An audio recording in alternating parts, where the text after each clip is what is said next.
ಬೆಳ್ಳಂಬೆಳಗ್ಗೆ bike ಹಾಗೂ lorry ನಡುವೆ ಅಪಘಾತ.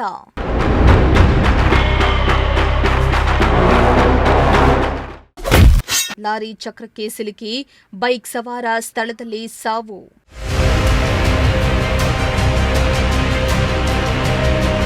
ಬೆಳ್ಳಂಬೆಳಗ್ಗೆ ಬೈಕ್ ಹಾಗೂ ಲಾರಿ ನಡುವೆ ಭೀಕರ ಅಪಘಾತ ಸಂಭವಿಸಿದ್ದು, ಬೈಕ್ ಸವಾರ ಲಾರಿ ಚಕ್ರಕ್ಕೆ ಸಿಲುಕಿದ ಪರಿಣಾಮ ಸ್ಥಳದಲ್ಲಿ ಸಾವನ್ನಪ್ಪಿರುವ ಘಟನೆ ತುಮಕೂರು ನಗರದ ಕುಣಿಗಲ್ ಸರ್ಕಲ್ನಲ್ಲಿ ನಡೆದಿದೆ. ಮೃತರನ್ನ ತುಮಕೂರಿನ ಗೂಳರ್ವೆ ಗ್ರಾಮದ ನಿವಾಸಿ ರಾಜಣ್ಣ ಎಂದು ಗುರುತಿಸಲಾಗಿದೆ.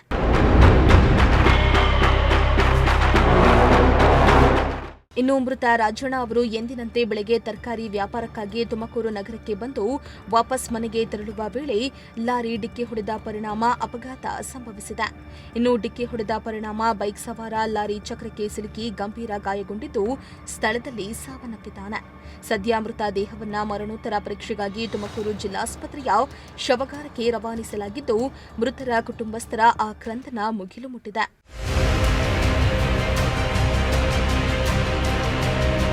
ಇನ್ನು ವಿಷಯ ತಿಳಿದು ಘಟನಾ ಸ್ಥಳಕ್ಕೆ ತುಮಕೂರು ಸಂಚಾರಿ ಪೊಲೀಸರು ಭೇಟಿಯನ್ನ ನೀಡಿ ಪರಿಶೀಲನೆಯನ್ನ ನಡೆಸಿದ್ದು, ಲಾರಿ ಹಾಗೂ ಲಾರಿ ಚಾಲಕನನ್ನ ವಶಕ್ಕೆ ಪಡೆದು ವಿಚಾರಣೆಯನ್ನ ನಡೆಸುತ್ತಿದ್ದಾರೆ. ಈ ಘಟನೆಗೆ ಸಂಬಂಧಿಸಿದಂತೆ ತುಮಕೂರು ಸಂಚಾರಿ ಪೊಲೀಸ್ ಠಾಣೆಯಲ್ಲಿ ಪ್ರಕರಣ ದಾಖಲಾಗಿದ್ದು, ತನಿಖೆಯನ್ನ ಮುಂದುವರೆಸಿದ್ದಾರೆ. ಕ್ಯಾಮರಾ ಪರ್ಸನ್ ರಾಕೇಶ್ ಜೊತೆ ದೀಪಕ್ ಕೆಂಕೆರೆ, ಪ್ರಜಾಶಕ್ತಿ ಟಿವಿ, ತುಮಕೂರು.